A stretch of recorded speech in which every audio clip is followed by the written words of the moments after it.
ও আমার মা, ওরে আমার বোন, পৃথিবীতে একটা মহিলা ছিল, সে পৃথিবীর মাটিতে জীবদ্দশায় আল্লাহ তাকে সালাম দিয়েছেন। মেয়েটা কত দামি, জিবরাইল আমিন তাকে সালাম দিয়েছেন। মেয়েটা কত দামি, ওই মেয়েটি রসুলের গারে হিরাতে খাবার পৌঁছাতে যেত।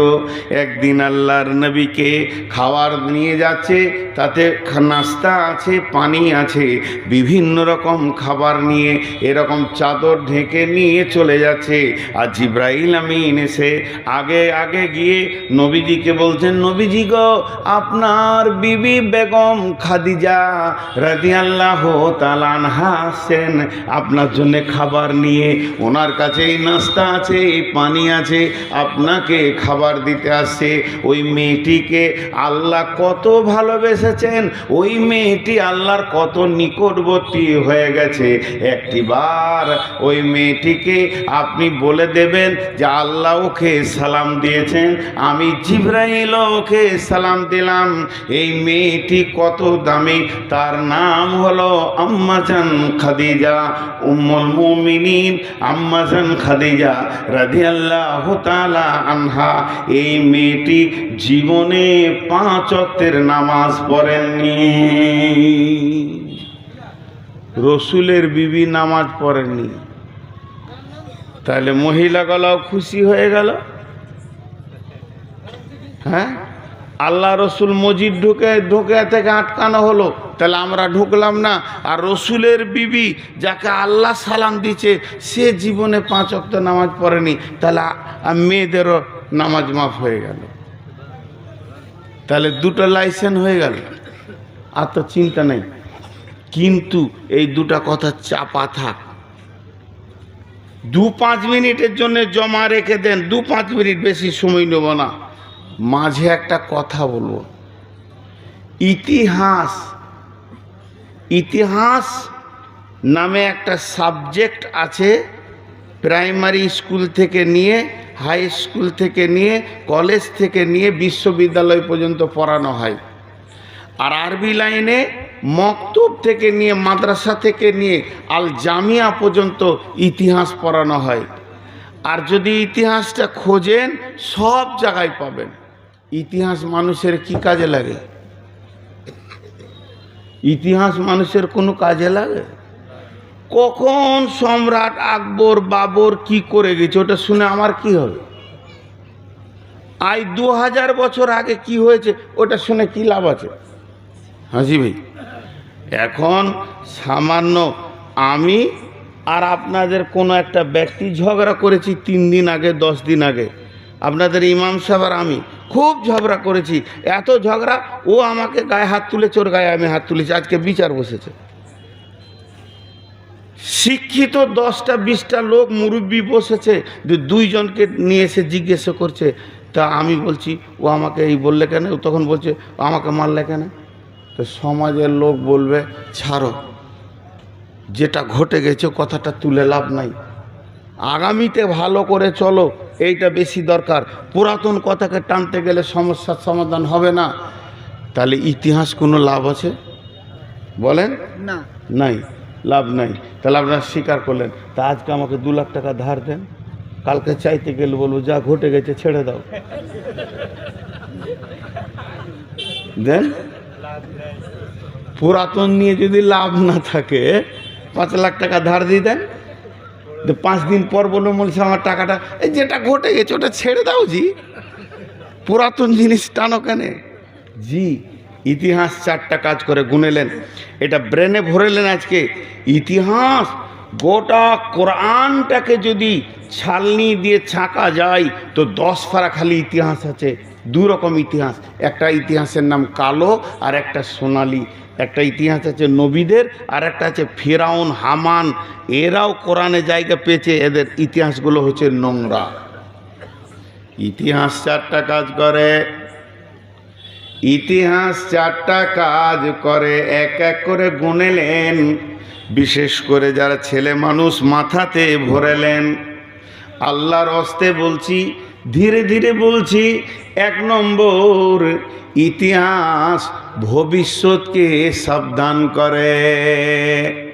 যখন আপনি ফেরাউনের ইতিহাস পড়বেন, যখন আপনি হামানের ইতিহাস পড়বেন, সাদ্দাতের ইতিহাস পড়বেন, উবাই ইবনে খালফের ইতিহাস পড়বেন, আবু জাহেলের ইতিহাস পড়বেন, তখন আপনার দিল আপনাকে বলবে বেশি উচ্ছৃঙ্খল হোস না, বেশি বাড়াবাড়ি করে লাভ নাই।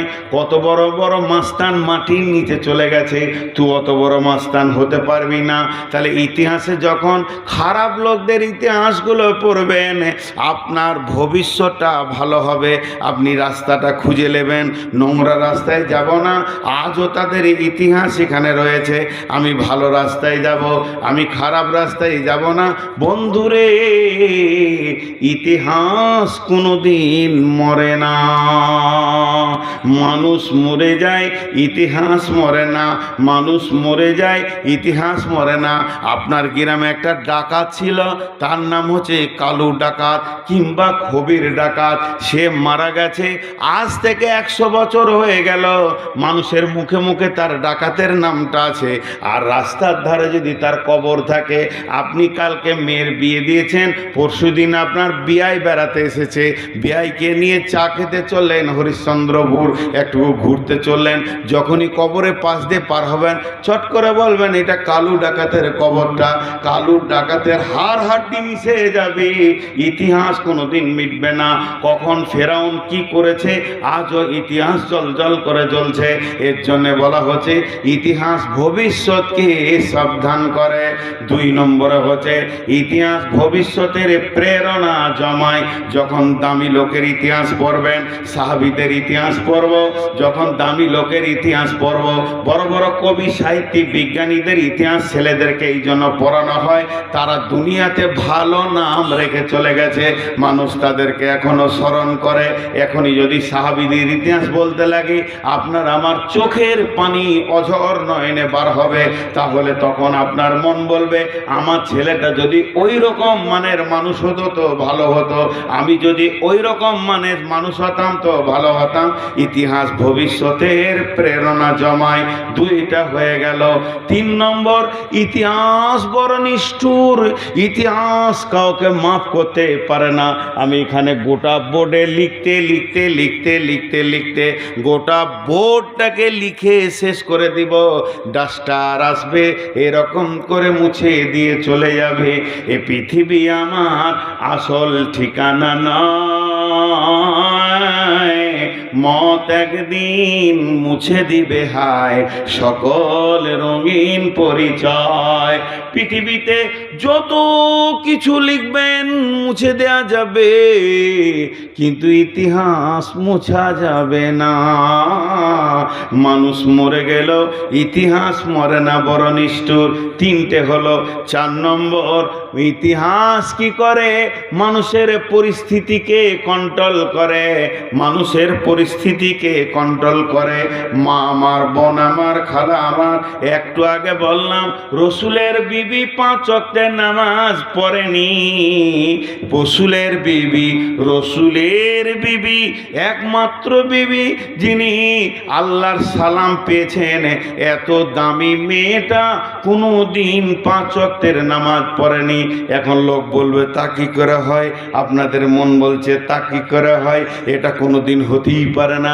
জি হ্যাঁ, তার মানে হচ্ছে হযরতে খাদিজার কবর আছে কোথায়? খাদিজার কবর আছে মক্কা মুকাররমাতে, বাকি বিবিদের কবর আছে মদিনা মুনাওয়ারাতে। ইতিহাস বলছে খাদিজা যেদিন মারা যায় তার 2 থেকে 2.5 বছর পর রসুলের সাবে মেরাজ হয়। মেরাজের রাত্রিতে আল্লাহর কাছে তিনি যান, আর ওই রাত্রিতে 5 ওয়াক্তের নামাজটা আমাদের কাছে আসে। তার মানে খাদিজা যতদিন বেঁচে ছিলেন 5 ওয়াক্তের নামাজটা পৃথিবীতে আসে নাই, ফরজ হয় নাই। জাকাত ফরজ হয় নাই, হজ ফরজ হয় নাই, উমরা হয় নাই, পর্দা ছিল না, এগুলো সব বাদ ছিল। তাহলে ও আগে মরে গেছে। এই সমস্যাটা কে মিটালো? ইতিহাস। সমস্যাটা কে মিটালো? ইতিহাস। তাহলে আল্লাহ রসুলকে মসজিদ থেকে রোকা হলো কেন? এর পেছনে একটা ঘটনা লুকিয়ে আছে। মসজিদে রসুলকে পা দিতে দেওয়া হচ্ছে না। হ্যাঁ, মসজিদে রসুলকে পা দিতে দেওয়া হচ্ছে না, এর পেছনে ইতিহাস আছে। বলি মসজিদ এমন একটা জিনিস,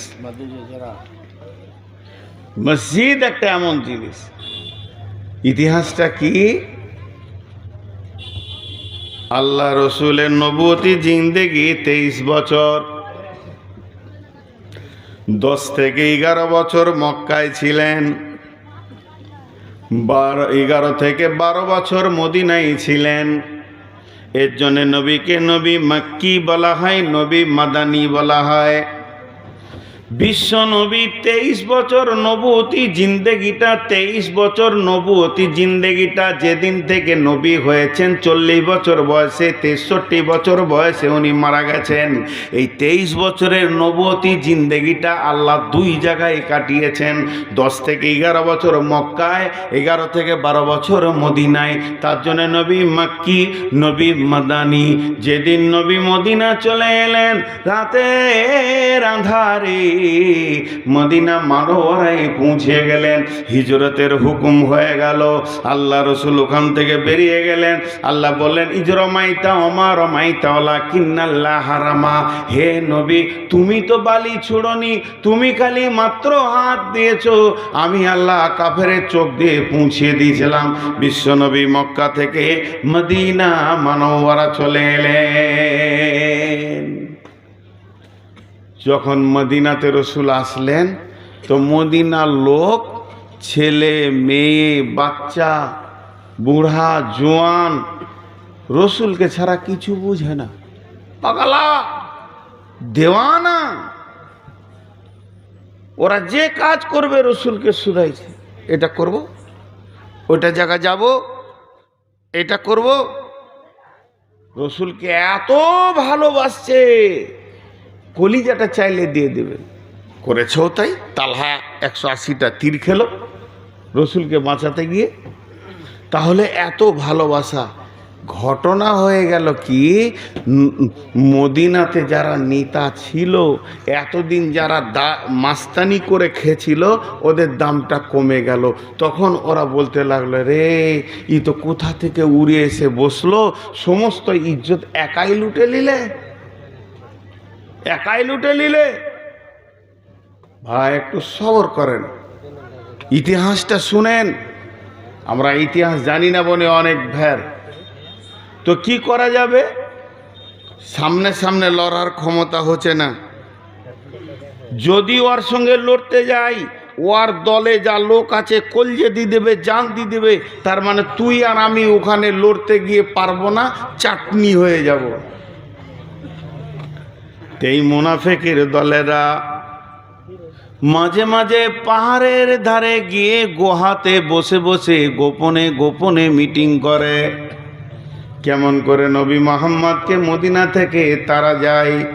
কেউ বলছে জানে মেরে দাও, না থাকবে বাঁশ, না বাজবে বাঁশুরি, ওকে যদি মেরে দেওয়া যায় আমাদের নেতৃত্ব আমাদের কাছে ফিরে আসবে। তার মধ্যে মুরব্বী যারা আছে, উবাই ইবনে সুলুল, আব্দুল্লাহ ইবনে উবাই, এরকম ধরনের যারা মুরব্বী, উবাই ইবনে সুলুল রয়েছে, আর বড় বড় যারা রয়েছে উতবা উতাইবা সাইবা, এইরকম মুনাফিকরা বলছে কি করা যায় বলো। ওর মধ্যে একজন পরামর্শ দিচ্ছে, এক কাজ করো, ছেলেটা কোথা থেকে এসেছে খবরটা নাও, ওর বাড়ি হলো মক্কা, যাও তোমরা মক্কাতে, মক্কায় গিয়ে দেখো ও কোন বস্তির কোন বংশের, ওখানে ওর কোনো দুশ্মন আছে কি না। দুইজনকে পাঠিয়ে দেওয়া হলো, যা তোরে মক্কার খবরটা একবার লিয়ে আয়। তো চলে গেল ওরা মক্কা। মক্কাতে গিয়ে ধরেন মক্কা পৌঁছে গিয়ে একবারে চলে গেছে রাসূলুল্লাহ সাল্লামের। মক্কা পৌঁছানোর পর জিজ্ঞেস করছে আবু জাহেলের মতো বেঈমানের সামনে সামনি দেখা, হ্যাঁ গো তোমরা নবী মোহাম্মদ সাল্লাল্লাহু আলাইহি সাল্লামকে চিনো? এই তোমরা রাস্তাটা একবার ছেড়ে দাও, তাড়াতাড়ি পার হয়ে যাক।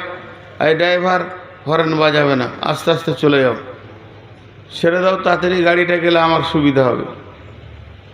বসে যান, আল্লাহর রাস্তায় বসে যান। এইদিকে তাকান, একবারে গেছে গেছে, কোনো মুসলমানের কাছে নাই, এক বেঈমানের সঙ্গে দেখা। নবী মোহাম্মদকে চিনো? আব্দুল্লাহর বেটা? বলে হ্যাঁ। ওকে খুঁজছি, কাটবো কাটবো। ও লুকিয়ে পালিয়েছে, ওকে খুঁজে আমরা পেরেশান। গেছে কোথাও? তখন এদের কলিজাটা বড় হচ্ছে আর ফিক করে হাসছে, ওরে অত দুশ্মনের ঢেড়ি লেগে আছে এখানে। এরপরে করলো কি, ও মদিনায় ফিরে চলে গেল।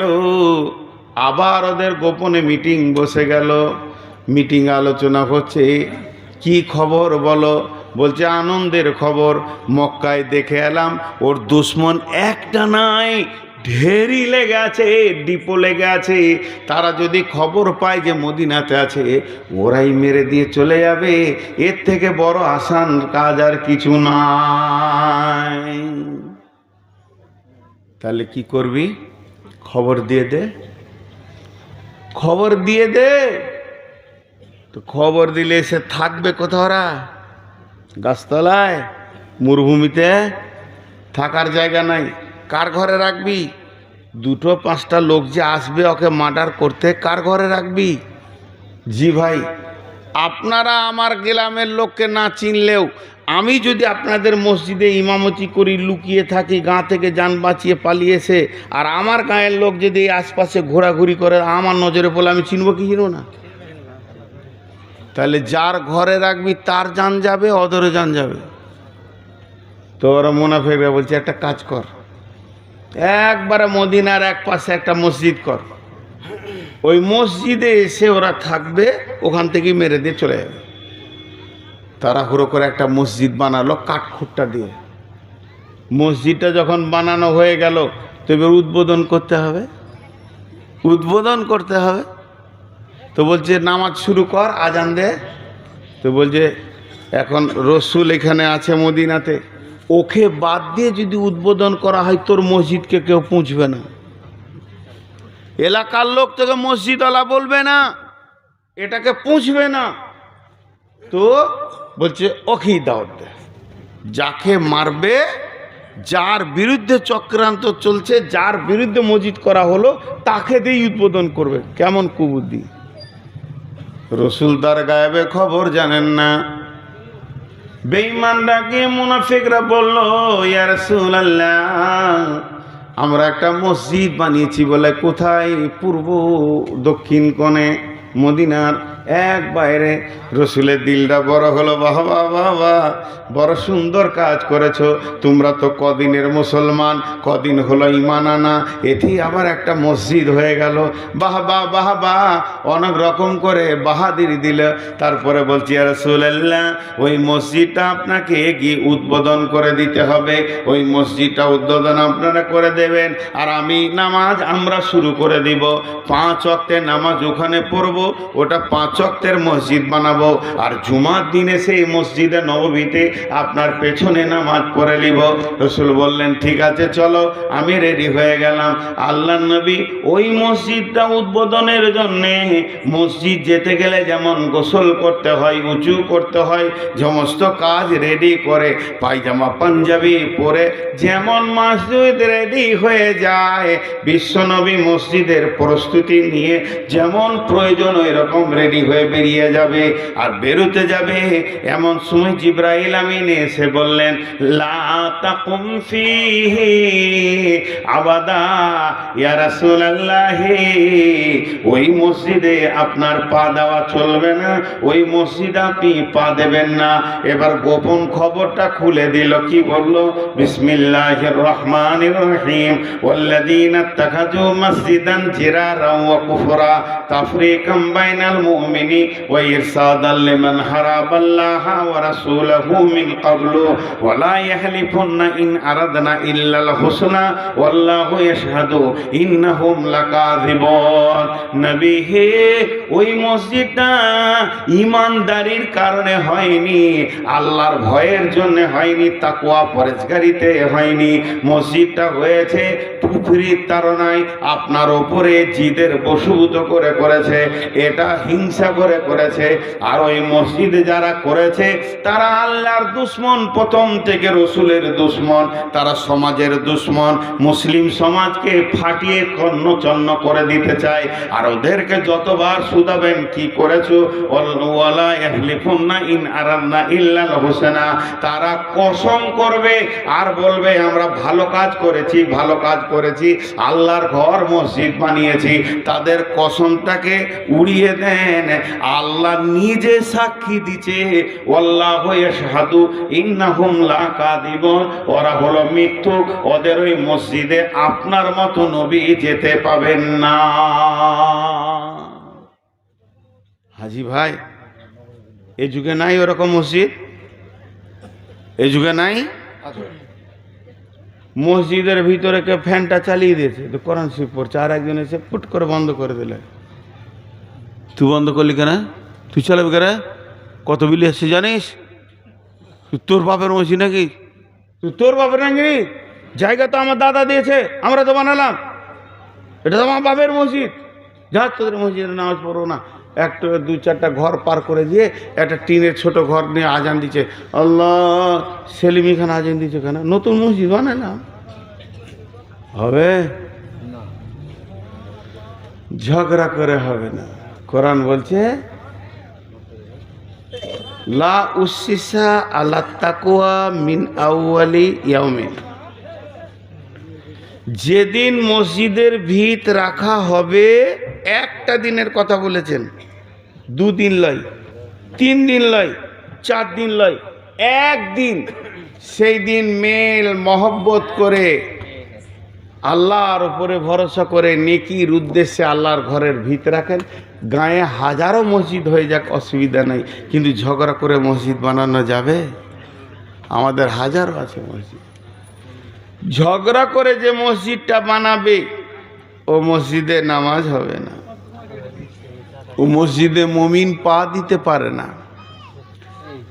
আর ঝগড়া করার কারণে যে মসজিদ থেকে বেরিয়ে যাবে, সে যদি না হক বেরিয়ে যায় তা আল্লাহকে জবাব দিবে, তোর মসজিদে নামাজ পড়বো না। ও কিছু বলেনি, তাও কিছু জিদি লোক আছে, নিজে নিজেই মাথা মোড়েলি মেরেলাই, তোদের গায়ে পাড়ার মসজিদ তোর দাদা জায়গা দিয়ে চলে গে, ওইরকম কথা বলছিস।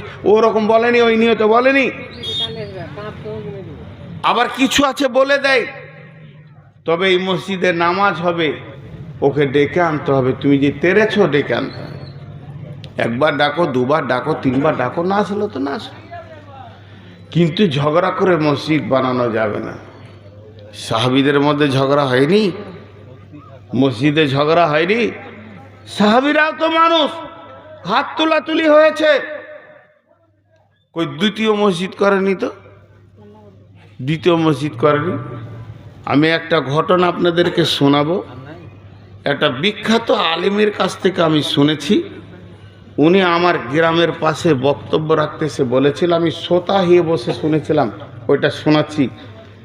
যদি আপনাদের জানা থাকে বরাতটা দেবেন। আর আমিও ওটা রিসার্চ করছি, এখনও পাইনি, তবে ঘটনাটা শোনাচ্ছি।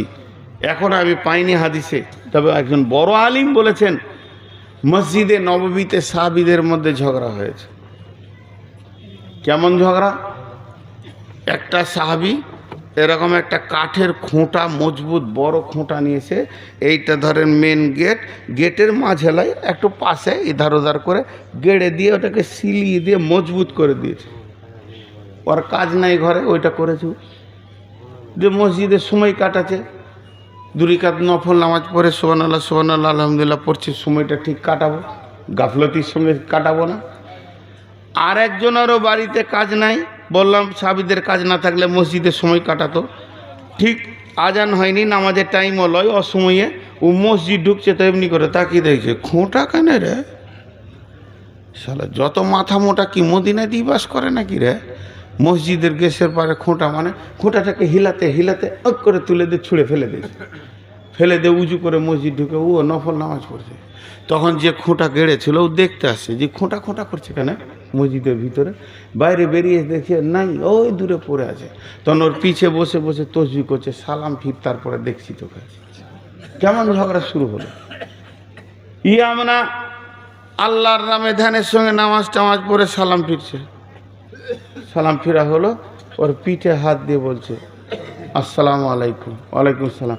কত পাওয়ার, হালকা মিষ্টি কথা দিয়ে বলছে খোঁটাটা তুমি তুলেছ? একদম বলছে কে? তুই গেড়েছিস নাকি না? এবার পার বাড়ছে, তুই গাড়লি কেন, তুই তুলি কেন, তোকে গাড়তে কে, তোকে তুলতে কে বলেছে? মসজিদে চিল্লাচিল্লি, দুইজন রসুলের সাহাবী, আল্লাহ রসুল ছিলেন হুজরাতে, ওদের চিল্লাচিল্লি সাউন্ড শুনে আস্তে আস্তে করে এসে বলছে এই চুপ করো, মসজিদে চিল্লাচিল্লি করতে হয় না জানো না? তোমাদের মাথায় কোনো জ্ঞান নাই? মসজিদে জোরে জোরে কথা বলো, বেয়াদব। তখন ওরা দুজন মাথা নামা করে বলছে, আর সব জড়ো হয়ে গেছে, সাহাবীরা সবাই জমে গেছে ওখানে। একজনা মাথা নামা করে বলছে আমি খুঁটা গেড়েছিলাম। হ্যাঁ, খুঁটা গাড়া কি না, খোঁটা গেড়েছিলাম। ও বলছে আমি খোঁটাটা তুলে দিয়েছি। ওই লেগে আমাদের এই যুগ হলে নিজেরটা কেউ বলবে না, পরেরটা বলবে ও খুঁটা গেড়েছে, ও তখন বলবে ও তুলেছে। আর ওরা নিজেরটা বলছে আমি খুঁটা গেড়েছিলাম, বলছে আমি তুলে দিয়েছি। কি খুঁটা? বলছে ওই দরজার পাশে, মেন গেটের পাশে একটা বড় খুঁটা গেড়ে দিয়েছিলাম। ই তখন বলছে আমি তুলে ফেলে দিয়েছি। ওই লিয়ে ঝগড়া। মসজিদে বসে গেল, মসজিদে বসিয়ে দিলেন, সাহাবীরা বসে রয়েছেন, বাদী বিবাদী ঝগড়া করনেওয়ালা দুইজনও বসে রয়েছে। আর বিশ্বনবী হয়ে গেলেন চিফ জাস্টিস, এবার বিচার শুরু হয়ে গেল। এবার নবীজি বলছেন ও খুঁটা উঠানেওয়ালা, খুঁটাটাকে তুমি তুলে ফেলে দিয়েছো, কেন তুলেছো? তোমার দিলের নিয়ত, মনের নিয়ত, অন্তরের নিয়তটা আমাকে খুলে খুলে বলো। ও উঠে দাঁড়ালো, মাথা নামো করে মুজরিমের মতো লজ্জার সঙ্গে বলছি ইয়া রাসূলুল্লাহ, এটা মসজিদ, মসজিদের আশেপাশে মসজিদকে আপনি সাফ রাখতে বলেছেন, ওই জন্য ওটাকে আমি পরিষ্কার করে দিয়েছি আল্লাহকে রাজি করার জন্যে। মসজিদের পাশে খুঁটা থাকবে, খারাপ লাগবে, আবার আন্ধার রাত্রিতে যদি টক্কর লেগে যায় পড়ে যাবে, বিপদ হয়ে যাবে। আমি চারিদিকে উঁচু নিচু 5-7 ভেবে ইয়া রাসূলুল্লাহ আমি খোঁটাটাকে তুলে ফেলে দিয়েছি। হাজি যেটি লোক বসে আছেন আপনারা একবার, এই টোটোওয়ালা ঠিক বাজাবি না তুই, টোটোওয়ালা আমি দেখতে পারি না, রাস্তার মাঝে হাঁটবে এরা, যাদের বিবেক মেরে দেয় আল্লাহ তাদেরকে টোটো কেনার তৌফিক দেয়। ও আবার এতগুলার মাঝে টিক করে বাজাইছে, আর হুঁশ হচ্ছে না যে লোকগুলো জেগে আছে, বেয়াদব। তো এবার বলেন ও যে খোঁড়া তুলে ফেলে দিয়েছে, ঠিক করেছে না ভুল করেছে? এতগুলো লোক একটু সাউন্ড দেন, ঠিক করেছে না ভুল করেছে? পরিষ্কার করে দিয়েছে, ঠিক করেছে। আল্লাহ রাসূল বল তুমি বসো, তোমার বলা হয়ে গেছে, বসো। ও খোঁটা গাড়নেওয়ালা, তুমি তোমার অন্তরের নিয়তটা বলো, কি কারণে তুমি খোঁটাটা গেড়ে দিলে? তখন বলতে লাগলো ইয়া রাসূলুল্লাহ এটা হলো মদিনা, এটা হলো মদিনা মানবরা, এর উত্তরে রয়েছে শাম সিরিয়া, দক্ষিণে রয়েছে মক্কা। এর উত্তরে শাম আর সিরিয়া, দক্ষিণে মক্কা।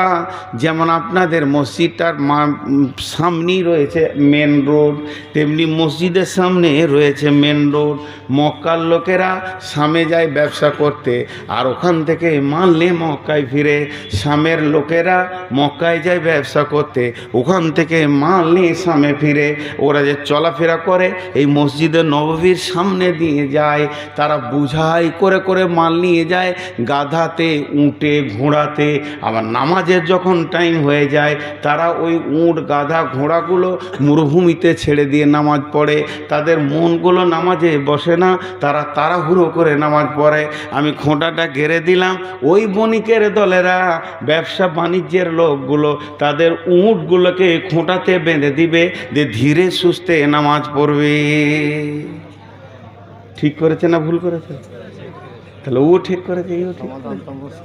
হ্যাঁ, সমাধানটা মুশকিল নাই, রসুলের কাছে কিছু মুশকিল আছে। এবার আল্লাহ রসুল বিচারের ফাইসালা দিছে। ও খুঁটা গাড়নেওয়ালা আর খুঁটা তুলনেওয়ালা, তোমরা চিল্লাইও না, একে অপরকে মাফ করে দাও, মুসাফা করে নাও।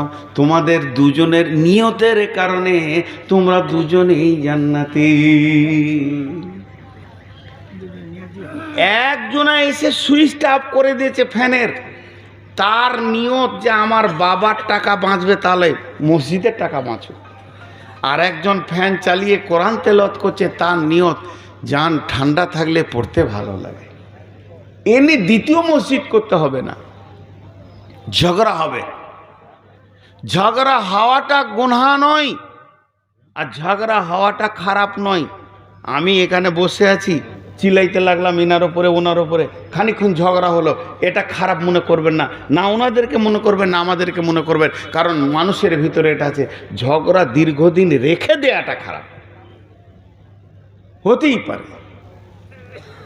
খুব জোরে যদি আমি রেগে যাই কারো উপরে, চিল্লাইতে লাগি, তো অন্তত 20টা লোক এসে বলবে, মৌলভী সাহেব কেন চিল্লাইছেন? জি আপনি চুপ করেন না, বলবে না? আরে হ্যাঁ না বলে না, খালি আমাকে বলবো ও নাহলে মূর্খ আছে, আপনি চুপ করেন। আচ্ছা মৌলভী সাহেব কি হিজড়ে আছে নাকি? আমার মোচ আছে, আমার ছেলে পিলে হয়েছে, আমার বিবি আছে, আমাকে হিজড়ে মনে করছে নাকি? আমিও মারবো তো ওর চোপা ভেঙে দিব, আমাকে হিজড়ে গ্রুপে ফেলছেন। আচ্ছা বলেন, আজানে যদি ওয়াক্ত হয় কাকে ইমামতি করতে বলবেন? আমাকে বলবেন কি না? তাহলে আমি যদি ইমামতি করি, আর এখন যদি জিহাদ শুরু হয়, তো ইমামতিটা কে করবে?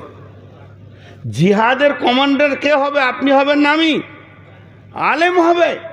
তাহলে রাগ পুরুষের থাকাটা প্রয়োজন। যার রাগ নাই সে জিহাদ করতে পারবে? তা পুরুষের জন্য জিহাদ ফরজ আছে কি না? আলেমের জন্য কি মাপ আছে? তা আলেমেরও রাগ থাকতে হবে। রাগ না থাকলে কি করে সে জিহাদ করবে? যেমন উজু ছাড়া নামাজ হয় না, রাগ ছাড়া জিহাদ হয় না। ওরে কে রে? রসুলের বিরুদ্ধে কে কথা বলেছে রে? চয় ধরতে রে, ওর জীবের ঝাল শুদ্ধ টেনে বের করে দিব। এটা আলেম আগে বলবে, তবেই তো অম ওর পেছনে হাঁটবে। অম আলেমকে খালি ঠান্ডা করছে। আপনি কেন রাখবেন জি? আপনি কেন ওকে হিজড়া করে দিতে চাইছেন? হ্যাঁ, কোন মৌলভী সাহেব জালসা করতে করতে বলেছে যে আমার বড় বেটাটা অসুস্থ আছে, হসপিটালে আছে, তা একটু দোয়া করবেন। দেখ বুড়ি বলছে মৌলভীদেরও ছেলে হয়ে। মৌলভী সাহেব জালসাতে বলে দিয়েছে যে আমার বড় বেটার লেগে একটু দোয়া করবে। তা বুড়ি 72 বছরের বুড়ি বলছে মৌলভীদেরও ছেলে হয়। স্বয়ং রসুলের ছেলে ছিল, ওরা ভাবছে মৌলভীদের ইঞ্জিন ফিঞ্জিন কিছু নেই, কোন কাটিয়ে চলে যাচ্ছে। এরও রাগ আছে, ক্রম আছে, একটা রাগ হালাল আছে, 3টে রাগ হারাম আছে। আমি সে ব্যাখ্যায় যাচ্ছি না। তা বলে নতুন মসজিদ বানাবো না, এইটাই আমি আসছি। এবার আল্লাহ বলছেন বিসমিল্লাহির রহমানির রহিম, ইন্নালিল্লাহ ইন্নালিল্লাহ ইন্নালিল্লাহ। আমি খাই না, খেতে দিও না। এখানে কজনকে খাবেন? সব খাবেন এতগুলার মধ্যে? এটা কোন সিস্টেম? এটা কি স্টেজ না চায়ের দোকান? আমার সারা জীবন আমি স্টেজে 1 কাপ চা খাই না এতগুলো লোকের সামনে। তিরমিজি শরীফের হাদিস আছে, আল্লাহ রসুল বলছেন লোভনীয় খাবার গোপনে রাখো। আর চা এদিকে শুরু করে 2জন টানবে, আর 4জন আর জিভে পানি আসবে। আহারে শীতের সময় যদি আমি 1 কাপ পেতাম, এটা গোনা হবে। দেন মুরব্বী মানুষ দিয়েছিলেন, নাইলে রাগ করবে ফের আমার উপরে। দেন, আমি ভালো কথাটা বললাম, রাগ করিয়ে না। খান, চা নিয়ে এসে হাজির। মানে যারা স্টেজে আছে এরা হলো ফার্স্ট ক্লাস প্যাসেঞ্জার, এরা খাবে। আর যারা নিচে বসে আছে এদের কোনো মূল্যই নাই, ওরা খালি দেখবে। হ্যাঁ, খালি টাকা দিবে। কিরকম? যে এলো চষে, সে আছে বসে, লাড়া কাটাকে ভাত দে থেসে থেসে। যত থালা থালা ভাত এদেরকে দে। হ্যাঁ, তো এরপরে যে আয়াতটা পড়ছি খুব ইম্পর্টেন্ট, এটাতে কিন্তু কিছু লোক রেগে যাবেন, আমি ক্ষমা চাইছি। বিসমিল্লাহির রহমানির রহিম। ইন্নামা ইয়ামুরু মাসাজিদাল্লাহি মান আমানা বিল্লাহি ওয়াল ইয়াউমিল আখিরি ওয়া আকামাস সালাতা ওয়া আতাজ যাকাতা ওয়া লাম ইয়াশা ইল্লাল্লাহ ফাআসা উলাইকা আন ইয়াকুনু মিনাল মুহতাদিন। নিজে বক্তব্য রাখতে কেউ বলে কোনোদিন যে উঠিও না। মা বোনেরা ধৈর্য ধরেন, খালি আয়াতটা তর্জমা হলে আপনারাও ভালো লাগবে। এই আয়াতে মসজিদ কমিটির চরিত্র বেরিয়ে আসবে, আর এইটা বললে সব জায়গায় মুশকিল লাগে। মসজিদ বানাবে কে? মসজিদে টাকা দিবে কে? মসজিদে টাকা থাকবে কোন চরিত্রের লোকের কাছে? আল্লাহ তাবারাক ওয়া তাআলা বলছেন, তোর ভিতরে যদি 5টা গুণ থাকে তুই মসজিদে টাকা দে। আর মসজিদে টাকা থাকবে কোন ব্যক্তির কাছে? মসজিদের দেখভাল করবে কে? মসজিদের ভালো মন্দ চিন্তা করবে কে? গাঁয়ের কোন ব্যক্তিটাকে মসজিদের কমিটিতে নেওয়া যাবে? আল্লাহ তাবারাক ওয়া তাআলা বলছেন তার ভিতরে 5খানা গুণ থাকতে হবে।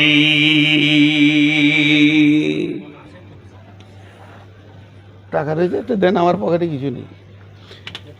একটা জিনিস ভাববেন খালি, আমার এই আয়াতটা তর্জমা শুনেন একটু মন দিয়ে। আচ্ছা থাক, এইটাই এই দেখেন, ধরেন এটা খেয়াল করবেন। আমি একবার উদাহরণ দিয়ে দিয়ে আয়াতটা বুঝাবো। মসজিদ ভাঙা নেকি না মসজিদ তৈরি করা নেকি? কথা বলে না? আর ভাঙা? হ্যাঁ, ভাঙাটাও নেকি, মসজিদ ভাঙাটাও নেকি, ওটা প্রয়োজন। এই জন্য আল্লাহ রসুল আল্লাহ ইয়ামুরু শব্দটা ব্যবহার করেছেন। ইয়ামুরু মানে যেটা মসজিদের কল্যাণ হবে ওইটা করো। যদি মসজিদটাকে দেখা যায় এখানে টেঁড়া হয়েছে তো ভাঙতে হবে, তখন ভাঙলে নাকি কেউ যদি বলে আমি ভেঙে দিব, আমাকে পয়সা লাগবে না, লিভার চার্জ লাগবে না, আমি গরিব মানুষ কিছু দিতে পারলাম না, তা মসজিদটা ভেঙে দিব, নাকি পেয়ে গেল। হ্যাঁ, তা সব সার কথা হচ্ছে মসজিদের কল্যাণ। এবার আল্লাহর ভাষাটা আমি তর্জমা করছি। ইন্নামা ইয়ামুরু মাসাজিদাল্লাহি, ইন্নামা ইয়ামুরু মাসাজিদাল্লাহি, ইন্নামা ইয়ামুরু মাসাজিদাল্লাহি, নিশ্চয় মসজিদের ভালাই চিন্তা করবে ওরাই, নিশ্চয় মসজিদের ভালাই চিন্তা করবে ওরাই। মান আমানা বিল্লাহি ওয়াল ইয়াউমিল আখিরি ওয়া আকামাস সালাতা ওয়া আতাজ যাকাতা ওয়া লাম ইয়াখশা ইল্লাল্লাহ। যার ভিতরে 5টা গুণ আছে, আল্লাহর উপরে ঈমান আছে, আখিরাতের উপরে ঈমান আছে, আর নামাজ পড়ে, যাকাত দেয় এবং আল্লাহ ছাড়া কাউকে ভয় সে করে না, এই লোকটা মসজিদের কমিটি হবে, মসজিদে দান করবে। যদি এই গুণগুলো না থাকে ও কি করবে? ও আল্লাহকে বেজ্জুতি করবে, সমাজকে ভাগ করে দিবে, সমাজকে চুর চুর করে দিবে, ঝগড়া লাগাবে মসজিদে, আল্লাহকে বেজ্জুতি করবে। এই টাকাটার দিকে তাকান। আমি এবার উদাহরণ দিচ্ছি এগুলো। ধরেন এই টেবিলটা আজকের জন্যে, টেবিলটা এখানে পাতা হয়েছে, রেডি করা হয়েছে কোনো ব্যক্তির জন্য নয়, মসজিদের জন্য। এটা আল্লাহর জন্য পাতা হয়েছে। আর যতটি আমরা বসে আছি, উঁচাতে নিচাতে দাঁড়িয়ে আছি, যতটি সবটি আল্লাহর গোলাম। আমরা টাকা এখানে দিব, এই যে আমি টাকাটা দিতে আসছি এখনো দিইনি, টেবিলে পড়েনি, আমার হাতে আছে। আল্লাহ বলছে সন্তু, মান আমানা বিল্লাহি, তোর আমার উপরে ঈমান আছে কি তুই বল। যদি তোর ঈমান থাকে টাকাটা দে, বেঈমানের টাকা আমি নিব না। বেঈমান হালাতে যদি তুই টাকা দিয়ে দিস তাহলে আল্লাহকে বেজ্জতি করবি। দ্বিতীয় নম্বর, মসজিদকে খেলতামাশার জায়গা মনে করবি, সার্কেসের মঞ্চ মনে করবি। শুধু তাই নয়, সমাজের ভিতরে ঝগড়া লাগিয়ে সমাজকে চুর চুর করে দিবি। আমি এবার আল্লাহকে বললাম, হ্যাঁ আল্লাহ, আপনার ওপরে ঈমান আছে, তাহলে টাকাটা দিচ্ছিস কাকে? কমিটিকে দিলি, গাঁওয়ালাকে দিলি, 10কে দিলি, সেক্রেটারিকে দিলি, ক্যাশিয়ারকে দিলি, না আমাকে দিলি? আমি দেখলাম দিতে গেলে তো আল্লাহকে দিতে হবে, আল্লাহ তোমাকেই দিলাম। পরক্ষণে আল্লাহ বলছেন, ওয়ালিয়াউমিল আখিরি, তোর কি কিয়ামতের দিনের ব্যাপারে বিশ্বাস আছে নাকি বল, তারপরে টাকাটা তুই ছাড়বি। এবার আল্লাহর কাছে আমি স্বীকারোক্তি নিলাম, হ্যাঁ আমার কিয়ামতের ওপরে বিশ্বাস আছে। তাহলে কিয়ামতের নাম কিয়ামত, কিয়ামতের নাম মাহশার, কিয়ামতের নাম ইয়াউম, কিয়ামতের নাম কারিয়া, কিয়ামতের নাম হাক্কা, কিয়ামতের নাম সালা, কিয়ামতের নাম গাসিয়া, কিয়ামতের নাম কারিয়া। কিয়ামতের গাদা নাম আছে, তার মধ্যে একটা নাম হলো ইয়াউমুল হিসাব। সেই দিনটা হলো হিসাবের দিন। তার মানে আজকে আমি কত দিলাম না দিলাম আমাকে চুপ থেকে যেতে হবে। আমি টাকাটা আল্লাহকে ভরসা করে দিয়ে দিলাম, আমার মুখটা বন্ধ হয়ে গেল। আল্লাহ বলছেন, কিয়ামতের দিনে এই টাকাটার হিসাব আমার সঙ্গে তুই বুঝে নিবি। তো আমাকে দিয়েছিস, এখন থেকে তোর মুখ আর বন্ধ হয়ে গেল, আর তুই মুখ খুলবি না। আমি কি করলাম না করলাম, এখন কমিটি এই টাকাটা নিয়ে যে খেয়ে নিল, উড়িয়ে দিল, জুয়া খেললো, ফেলে দিল, জ্বলে গেল, পুড়ে গেল, বানে ভেসে চলে গেল। আমার অ্যাকাউন্টের নাম্বার থেকে 1 পয়সা কাটলো না। আমার যে আমল নামা আছে ওখানে আমার 1000 টাকা, 10,000 টাকা চাপানো আছে। যেদিন কঠিন কিয়ামতের দিন হবে, আল্লাহ এলান করে বলবে, হাসরবাসীরে, তোদের কেউ কি কোনো পাওনা আছে, আমার কাছে চলে এসো, আমি পাইয়ে দিব। সেদিন আমি গলা ফাটিয়ে চিৎকার করে বলবো, মাবুদ আমি 10,000 দিয়েছিলাম, আপনি তো আজকে হিসাবের দিন হিসাব দেবেন, আল্লাহ আমাকে সেদিন বদলা দেবে। তার মানে আমাকে টাকা ফেলে দেওয়ার পর আর মুখ খোলা যাবে না কিয়ামত পর্যন্ত। আমি বলেছি 3টে রোগ, 3টে রোগের কথা বলেছি। যারা আল্লাহকে বিশ্বাস করে টাকা দেয় না, আখেরাতে যাদের বিশ্বাস নাই, তারা 3টে রোগ সমাজে দেখাবে। মসজিদটাকে সার্কেস মনে করবে, আল্লাহকে বেজ্জতি করবে, সমাজকে ভাগ করবে। মিলিয়ে দিচ্ছি দেখেন। হরিশ্চন্দ্রপুরে আমি ট্রেন থেকে নেমেছি, হড়কাবাথানের একটা যুবক আমাকে আগিয়ে আনতে গেছে, দেখি খুব খুশি, আমাকে মুসাফ করে হাসছে যে আমি এসছি জালসা কমিটি। তো মোটর সাইকেলে চাপতে যেতে বলছে, না আগে মিষ্টি খান। খাবো না রে বাবা, সুগার যে রে বাবা, খান। জোর করে বড় বড় রসগোল্লা খাই দিল।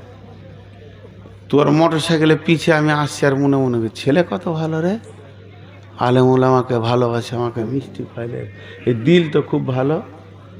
রাস্তায় আসতে সে ওর বন্ধুর সঙ্গে দেখা বলছে, ওই জলসায় যাবি, এটা প্রধান বক্তাকে নিয়ে চললাম, আজকে জলসা জমে যাবে, চলে আসবি, 2টা মিষ্টি খাইলাম।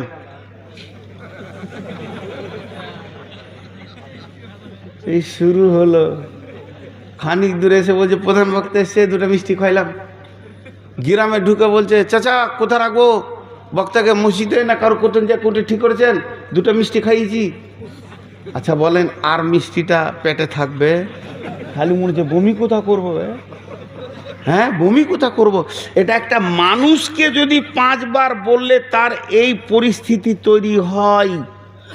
অনেক লোক আছে মসজিদে 50 বস্তা সিমেন্ট দিয়ে দিলে ওর চোপার বন্ধ নেই, ওর চোপা বন্ধ নেই। বক্তা এলি মুসাফা করবে আলাদা করে, হ্যাঁ আমি দিয়েছিলাম 50 পয়সা, ওই যে ছাড়টা হলো আমার লেগে। এরকম যে কতজনকে বলে বিআই এসছে বেড়াতে, ভাত খেতে খেতে বলছে 50 প্যাকেট সিমেন্ট আমার কাছে নিলে। তা এরকম যদি 20 বার বলে, তা আল্লাহর প্রেস্টিজ আছে না নাই?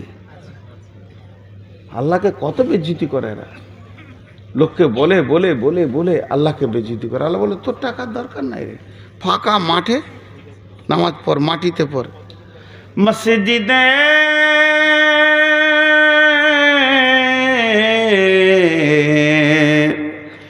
मर्सियाँ खा है के नमाजी न रही, यानी वो साहिबे औसाफे हिजाजी न रही।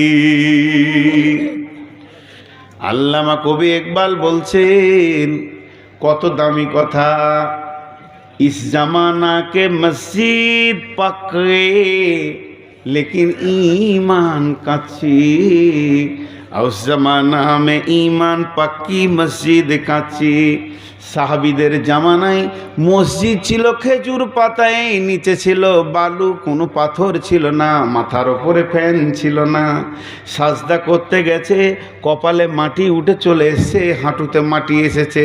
মসজিদ ছিল কাঁচা, ইমান ছিল পাকা। তারা ওই খেজুর পাতার মসজিদে হাত তুলেছে, আল্লাহর আরশকে হিলিয়ে দিয়েছে।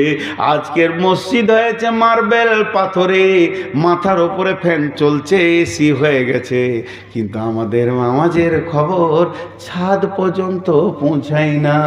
সব কটা ডুপ্লিকেট নামাজি মসজিদে ভর্তি হয়ে গেছে। আল্লামা কবি ইকবাল বলছে, মসজিদ পাকা হয়েছে কিন্তু ইমান কাঁচা আছে।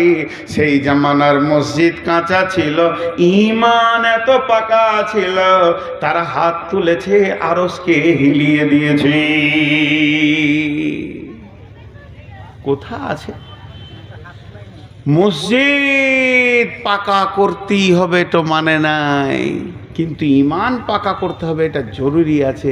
তা আমাদের অবস্থা ওই জায়গায় পৌঁছে গেছে যে তারা দান করবে কিন্তু লোককে বলে বেড়াবে, আল্লাহকে বেজ্জতি করবে, সমাজকে খারাপ করবে। মানে এই যে আমার আগে, তার আগে বক্তা মমতাজুল সাহেব ছিলেন মিটনার, ওর দুটা মুখ দিয়ে থুতু বের হয়ে গেল, খালি টাকা 10 টাকা 5 টাকা 10 টাকা, কে দিল কে দিল কে দিল। আব্দুল জব্বারও তাই করলো, নিয়ে এতগুলো ঢেড়ি লেগেছে। এই যে বয়েম খালি জায়গা হচ্ছে না, ঠেলছে ঠেলছে। আর ও দিয়েছে 20 টাকা, হয়তো ওই দূরে বসে আছে, দূরে বসে আছে, ওইখান থেকে এমনি করে দেখে নিল, নামাজ টামাজ পড়ে না। দুদিন পর চায়ের দোকানে বলছে, ও যেমন লোক, ও যেমন লাফাঙ্গার, ওর লাফাঙ্গারের সঙ্গে দোস্তি থাকবে। চায়ের দোকানে এসে বলছে, রফিক কেমন আছিস? হ্যাঁ ভালো আছি, পরশু জালসা কত কালেকশন হলো? তো ও লাফাঙ্গারের সঙ্গে কথা বলছে, জালসা মমতাজুল মৌলানা মুখ দিয়ে থুতু উড়ে গেল। আর দ্বিতীয় বক্তা যাবার ছিল, ও তো ক্লান্ত হয়ে গেল, ঘেমে গেল, টাকা ঢেড়ে লেগেছে, মোটামুটি 8-10 লাখ ক্যাশ হবে। বলছে আমি ওরকম ভাবছি, ধরছিল না, টাকা গুঁতিয়ে পড়ছে। আর কমিটির লোক টাকাটিকে বয়েন থেকে বের করে গুনছে, খালি 10 টাকা। গুনতে গুনতে সমস্ত খরচ খরচা বাজে 65,000 বেড়েছে। আর ওরা কতই আইডিয়া করলে, মাথা মোটা 8 লাখ। মসজিদের কাজ কেন আছে না, লুটে গেলে খেলে মেলে। ওদের চোপা এক আলাদা হবে, কারণ ও আল্লাহকে দেয়নি। আল্লাহকে যদি দিত, আমি বুঝে নেবো কিয়ামতের দিনে দিয়েছি 20 টাকা, আল্লাহ আমাকে দিবে তার বদলা, সোজা কথা। যে 500 টাকা দিয়েছে 500 টাকার পাবে। কিন্তু ওর যে চোপা এবারে সমাজে শুরু হয়ে গেল, লুটে গেলে সব সালা হারাম কর। আর পরের দিনে মসজিদের কেসিয়ার আবার নতুন গাড়ি কিনে চলেছে, হোন্ডা। ওই টাকা নিলে রে, ওই টাকা দিই। আর ওই হুন্ডা কিনতে গিয়ে ও ধান বিক্রি করে কুলাইছে না, কিন্তু ও বুঝবে না, মুখ চালিয়ে যাবে, মুখ চালিয়ে যাবে। দিয়ে 65,000-এর কাজ হলো, ধার ধর করে 1 লাখ টাকার কাজ করেছে, আবার জালসা করবে, 35,000 টাকা শোধ করবে। অনেক রকম চিন্তা চলছে কমিটির। আর ওরকম করছে, দে বলছে তুই একবার জুমার দিনে কথাটা তুলিস তো, তারপরে দেখছি। ও বেঈমান নামাজ পড়ে না, জুমার দিন চলে এসছে, উজু তো জানে না, হাত মুখ দিয়ে ঢুকে পড়েছে। সালাম ফিরার পরেই ইমাম সাহেব তসবি করছে, ওর পেছন থেকে জালসার টাকা কি হলো যে মসজিদের কাজ হলো না, ওর যে 5টা চা খাওয়ানো আছে, ওর বলছে ঠিকই বলেছিস ভাই, লাগিয়ে দিলে ঝগড়া। যারা আল্লাহর জন্য টাকা দেয় না, আখেরাতে লিব এই উদ্দেশ্যে দেয় না। যারা আল্লাহর জন্য টাকা দেয় না, আখেরাতে লিব এই জন্যে দেয় না। যারা দুনিয়াটাকেই প্রাধান্য মনে করে, তারা এইভাবে সমাজকে ভেঙে দেয়। তাহলে দুটো প্রমাণ করলাম, আল্লাহকে বেজ্জতি করে, সমাজকে ভেঙে দেয়, আর মসজিদটাকে সার্কেসের মঞ্চ মনে করে। আপনাদের এখানে উড়িয়া ছেলেরা আসে কি না দেখবেন, হাটে বাজারে সেই উড়িয়াদের ছেলেরা, ছোট ছোট ছেলে, দুটি বাঁশ কেমনি করে বেঁধে দেবে, ওই দিকে দুটো বাঁশ বেঁধে দেবে, মধ্যখানে একটা দড়িকে টান করে দুই দিকে বেঁধে দেবে, আর ওই দড়ির ওপরে চলবে, রিং নিয়ে যাবে আসবে, দেখতে কত ভালো লাগে, লোক খুশি হয়, আনন্দ হয়, আর তারকে টাকা দিতে থাকে, 10 টাকা, 20 টাকা, 50 টাকা। ভাইরা আমার, আপনাদের এই জালসা কমিটি সেক্রেটারি 50 টাকা দিয়ে দিয়েছে, আর আমি ওখানে দাঁড়িয়েছিলাম, কপ করে হাতটা ধরে নিয়েছি। টাকা দিলেন কেন? টাকা দিলেন কেন? বলছে ভালো লাগলো ভাই। তখন আমি জিজ্ঞেস করছি ভালো? ওই যে দড়িতে হাঁটছে, তাড়ে হাঁটছে, ভালো? বলছে হ্যাঁ ভালো। দুবার জিজ্ঞেস করছি ভালো? বলে হ্যাঁ ভালো।